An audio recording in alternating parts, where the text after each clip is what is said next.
안녕하세요. 탈북 요근장교 김정아입니다. 충성! 오늘도 김정아TV 시청해주신 구독자분들, 시청자분들 진심으로 감사하며 김정아TV 언제나 구독, 좋아요, 알람, 댓글로 많은 응원 부탁드리겠습니다. 네, 오늘은 탈북 요근장교 김정아의 이력을 총 정리를 해드리려고 합니다. 왜 이것이 꼭 필요했냐? 네, 지난 시간에 제가 탈북민의 이력을 속이면 벌어지는 일, 그 문제를 얘기하면서 국정원에서 조사를 제가 어떻게 받았는지, 어떤 검증을 통해서 제가 나왔는지에 대해서 제가 말씀드렸죠. 그걸 하면서 제 이력에 대해서 지금 떠도는 거를 제가 많이 봤습니다. 보니까 출산에 대한 문제가 따로 나오고, 그리고 아이들에 대한 문제가 따로 나오고, 군생활에 대한 문제가 따로 나오고 하니까 모든 시청자분들이 이거를 다 같이 보지는 않았습니다. 그러면 어느 거 하나를 반 사람은, 그 사람은 그분 같은 경우는 아이들에 대한 이력만 기억하고, 어떤 분들은 제가 인신매매로 팔려가고 인권 활동을 하는 이력만 기억하고, 어떤 분들은 군생활 한 것만 기억하고 하다 보니까 이게 완전히 다 짬뽕이 된 거예요. 그리고 어디에도 지금 제 이력 전체를 총 정리를 해서 해놓은 적이 제가 한 번도 없더라고요. 그래서 이런 문제를 한번 해소를 하기 위해서 2020년을 마감을 하면서 제가 그동안 저에 대해서 많은 논란이 있었거나 오해가 있었던 부분들을 제가 한 번쯤은 이렇게 정리를 해야 되겠다라는 생각이 들어서 제 이력을 한 번은 총 정리를 제가 하려고 합니다.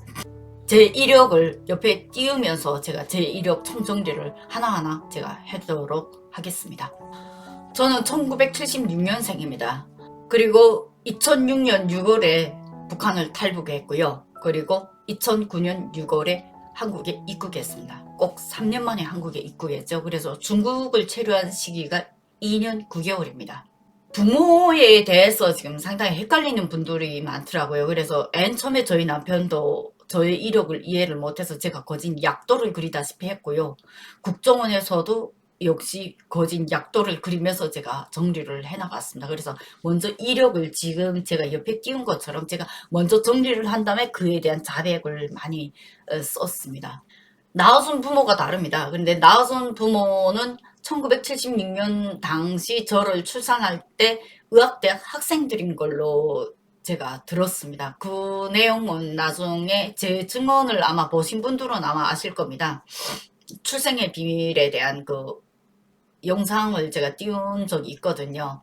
그 영상에서 저희 오빠가 어떻게 돼서 저한테 16살, 엄마가 15살로 돌아가신 그 다음에 16살 되는 해에 저한테 그 출생의 비밀을 알려주면서 제가 알게 됐고, 이 청진대학 의학대학 학생들이었다는 그 사실은 할머니가 저한테 말했습니다. 그래서 저를 청진시 십병원에서 저를 직접 안아올 당시, 태어난 지 3일 되는 아이를 안아오는 당시 저희 엄마와, 돌아가신 엄마와 할머니가 직접 저를 안아왔다고 얘기를 들었고, 그때 안아올 때 저를 낳아준 부모를 본 사람이 유일하게 할머니였고, 할머니가 그때 얼굴 형상을 그려 얘기를 하면서 엄마 모습 많이 닮았고, 그런데 귀는 엄마를 닮지 않았다, 그 얘기를 하더라고요. 엄마는 귓볼이 크고 귀가 좀 컸는데 나는 귀가 많이 작다, 그 얘기를 하더라고요.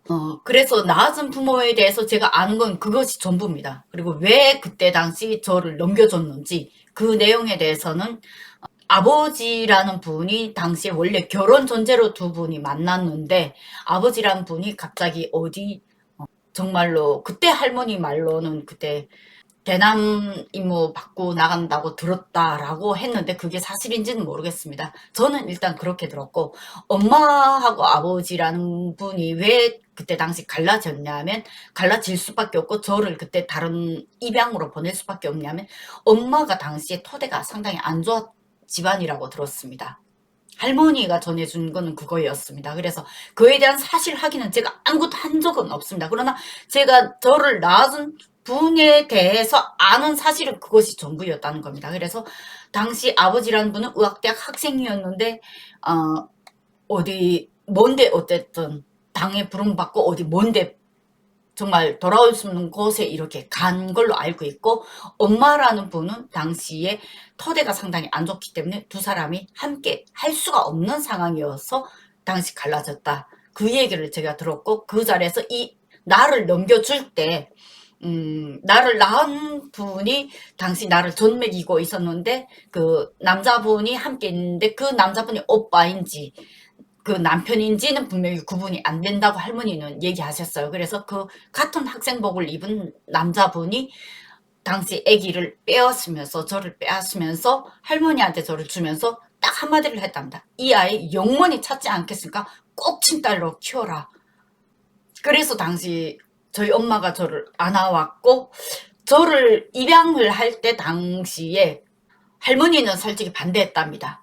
그런데 아버지가 당시 저희 오빠가 있었는데 오빠는 돌아가신 부모님의 친아들입니다. 근데 오빠가 있었는데 오빠 같은 경우에는 당시 6살이었고 부모님의 친아들이지만 아버지가 계속 딸을 원했답니다. 여자아이를 그렇게 아이들을 많이 좋아했대요. 아빠가. 그래서 딸을 많이 원했는데 엄마가 처녀 때 늑막을 앓은 그 경력이 있어가지고 다시 임신이 되게 된 그 늑막에 도지는 이런 건강상 문제로 해서 다시 임신을 하면 안 되는 상황이었답니다. 엄마가 그 식병원에 있는 친구분들하고 얘기를 해가지고 그 산부인과 거기에 친구가 있더라고요. 그분을 통해서 당시 저를 입양을 했다고 합니다. 그래서 저에 대한 사연을 그 의사한테서 들은 것도 많이 있다고 하더라고요. 일단 저를 낳아준 분들에 대한 이력은 여기까지만 제가 알고 있고 그 다음에 첫 번째로 입양된 그렇게 돼서 태어난 지 3일 만에 입양된 부모님들 같은 경우에는 돌아가신 아버지가 당시에 청진수산사업소 기사장이었습니다. 그러니까 권력이 있다 하니까 저를 아예 보이부 문건부터 애초에 완전히 부모님의 친딸로 아예 출생 등록을 다 완전 신고를 하신 거예요. 태어난 것부터. 그래서 저는 완전히 모든 북한의 모든 문건 자체가 돌아가신 부모님의 친딸로 모든 게 다 등록이 되어 있습니다. 아버지가 당간부로 일하다가 12살 때 아버지가 돌아가시고 갑자기 폐혈증, 감기가 걸렸는데 진단을 잘못 받으면서 합병증이 되면서 그것이 나중에 폐혈증으로 넘어갔고 그 폐혈증으로 해서 끝내 돌아가셨는데 그때가 제 아버지가 돌아가셨을 때가 바로 12살이었고 어머니가 그 아버지가 갑작스럽게 돌아가시면서 처녀 때 앓던 그 늑막이 갑자기 암으로 이전이 됐어요. 그래서 어머니가 끝내 어머니까지도 15살에 두 분 다 돌아가시게 됐습니다. 그래서 어머니는 돌아가실 때 당시 청진백화점 부기장 일을 또 오래 하셨고 청진백화점에서 판매부터 시작해서 한 25년을 일하셨던 분입니다.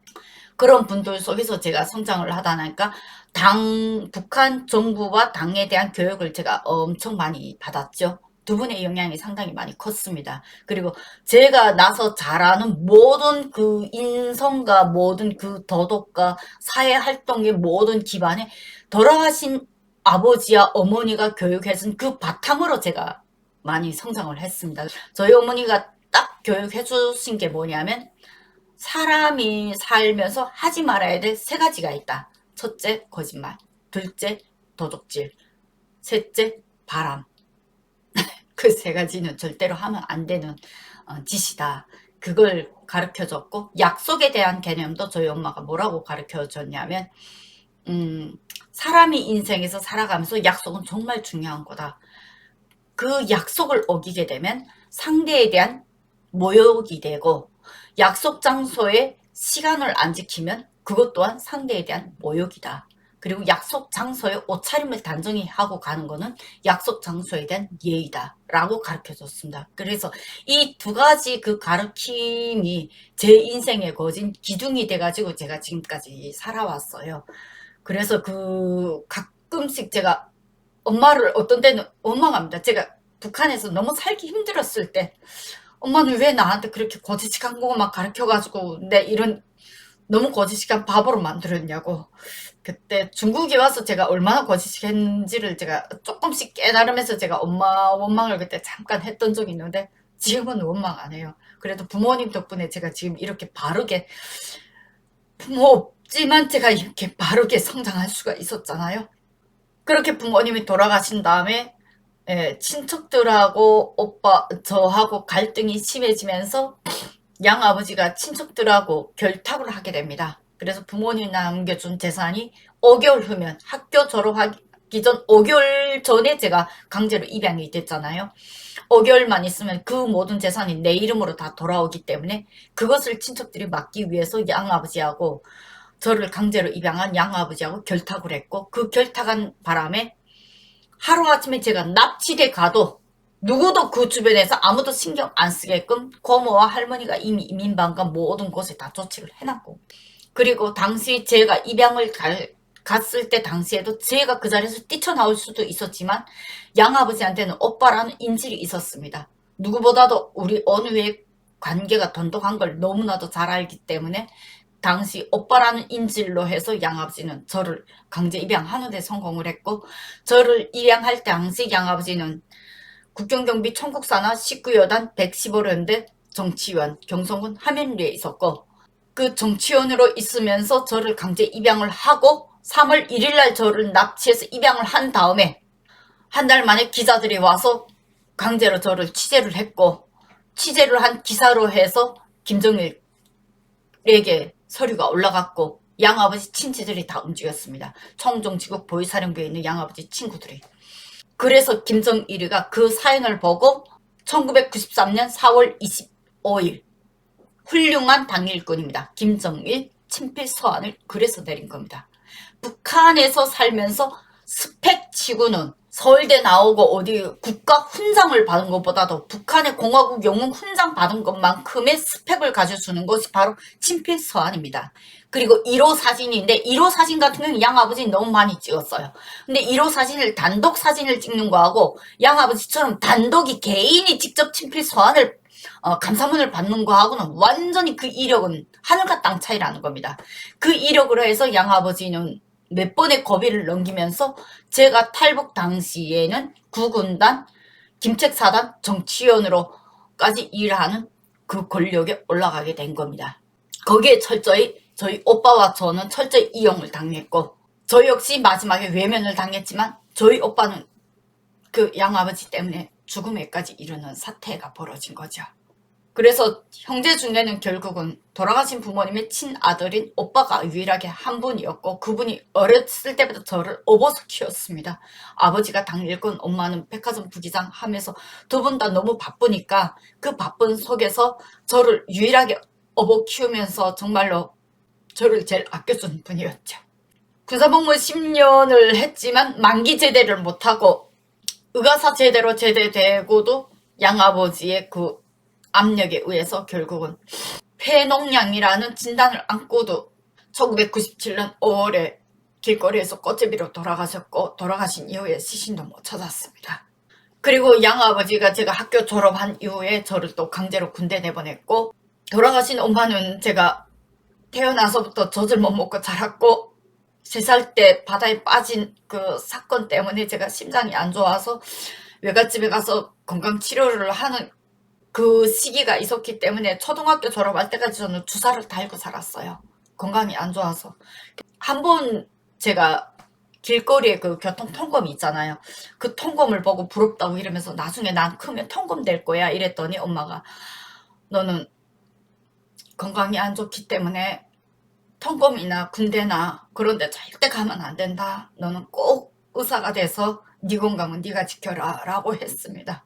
양아버지한테 군대 학교 졸업하면 희망이 뭐냐고 물었을 때 저는 엄마의 유언을 말했고, 양아버지는 그걸 듣고도 저를 그래도 군대 나가라고 저를 강압을 했고 일주일 동안 저를 협박했습니다. 그래서 제가 끝내 군대 안 가겠다고 고집을 쓰는 3일째 만에 오빠가 다시 또 저한테 등장했고, 가라는 집에 먼 고운 밥을 얻어먹겠다고 그러니 하란 대로 하자. 안 그럼 우리 힘들어. 그래서 일주일 만에 끝내 제가 항복을 했고 원치 않은 군복을 입게 됐습니다. 원치 않은 군복을 입고 제 인생은 병사생활 3년, 군사대학 1년, 장교생활 3년, 그 군사복무 7년과 저는 죽을 고비 5번을 넘겨야 했습니다. 제대 명령서를 받은 이후에도 부대에서는 저의 이력을 출신 성분도 좋지만 군사복무 정기간에 단 한 건 비리나 사건 사고도 없이 정직하게 했던 그 군사복무 이력을 가지고 보위대장이라는 직책을 다시 저한테 맡겨줘서 보위대장 직책까지 제가 3년 동안 한계 요단 무기 탄약고를 관리하면서 보위부총부 요원으로까지 제가 일하게 된 겁니다. 군사복무 중에 죽을 고비 5번을 넘긴 사건은 97년도 열병식 훈련하면서 이재수 군사대학에서 제가 쇼크를 와서 사체실 문 앞에까지 들어갔다가 살아난 사건이고 96년에 열배식 훈련하던 도중에 양아버지와 이재승 군사대학 학장인 하영남 학장하고 둘이 결탁을 해서 저를 열배식 훈련장으로 내보내면 자칫하면 사고 나서 얘 죽을 수 있으니까 얘 데리고 들어오자. 이렇게 돼서 제가 거기에서 강제로 제 의사와 무관하게 대학으로 다시 들어와서 12월부터 다시 공부를 하고 97년 4월에 제가 이재승 군사대학을 졸업하게 된 겁니다. 그런데 그때 당시 훈련을 하다가 중단하고 대학에 들어왔는데 한 달 만에 1월부터 제가 하반신 마비가 들어왔던 겁니다. 그래서 그때 당시 3개월 동안 제가 다리 주저앉고 바닥을 기어 다녔어요. 그래서 정확히 졸업하기 그다음 한 보름 전부터 제가 다리를 절면서 걷기 시작했고 필사적으로 그때 살아남기 위해서 제가 애썼죠. 영양실조 쇼크 왔을 때가 20살이고 하반신 마비 왔을 때가 21살입니다. 그리고 다시 하반신 마비 재발이 왔던 데가 그 다음에 22살 8.15 훈련소 사관양성여단에서 제가 교관으로 있을 때 거기에서 또 다시 재발이 온 겁니다. 그때 제가 자살 시도를 한 겁니다.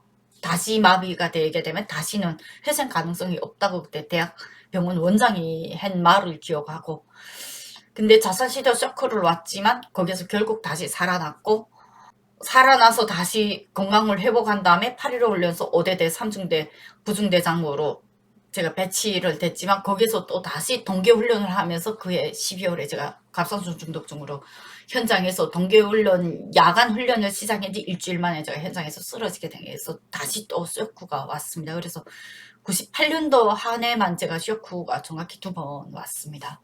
제일 제가 이 사경을 헤맸던 이 시기가 96년부터 98년 요 3년 어간에 바로 이 사태를 제가 많이 겪었습니다. 그렇게 군사공무를 제가 지옥과 같이 졸업을 했고 나중에 결혼도 북한에서 사내 연애로 북한 남편하고 결혼했고 그 다음에 또 살기 위해서 중국을 넘어와서 인신매매로 팔려가서 제가 강제 결혼한 게 또 인신매매 결혼이 중국에서 2번째고 한국에서는 다시 지금 한국 남편하고 재혼을 하게 됐습니다. 자녀 문제를 가지고 그때 다른 데도 또 댓글을 달한 분을 보니까 그 댓글을 보고 제가 얼마 전에 새 나라에서 출산 경험 그 실방을 제가 했죠. 새 아이가 다 아빠가 다르다고 말하는데 그거 사실 아닙니다. 북한에서 나온 딸하고 10달 만에 죽은 북한 남편한테 폭행을 당해서 조산에서 10달 만에 죽었던 아들 그리고 지금 현재 중국에 있는 딸 이 세 아이는 북한 남편의 아이입니다. 그리고 한국에 있는 지금 현재 함께 살고 있는 아들만 지금 한국 남편의 아이입니다. 근데 이 부분이 상당히 와선이 돼가지고 지금 제 이력이 위조가 돼서 지금 돌아가고 있더라고요. 정말로 가끔씩 제 인생을 정리를 하기가 싫어요. 너무 힘들어서. 근데 진실이 아닌 것이 계속 더 엉망이 돼서 지금 위조가 되니까 제가 더 힘들더라고요. 오늘 이 영상 정말 힘들게 남기고요. 이 영상에 김정아의 이력을 이해하는 데 많이 도움이 됐으면 좋겠습니다. 오늘 영상 여기까지 마치도록 하겠습니다. 탈북 요군 장교 김정아였습니다. 충성!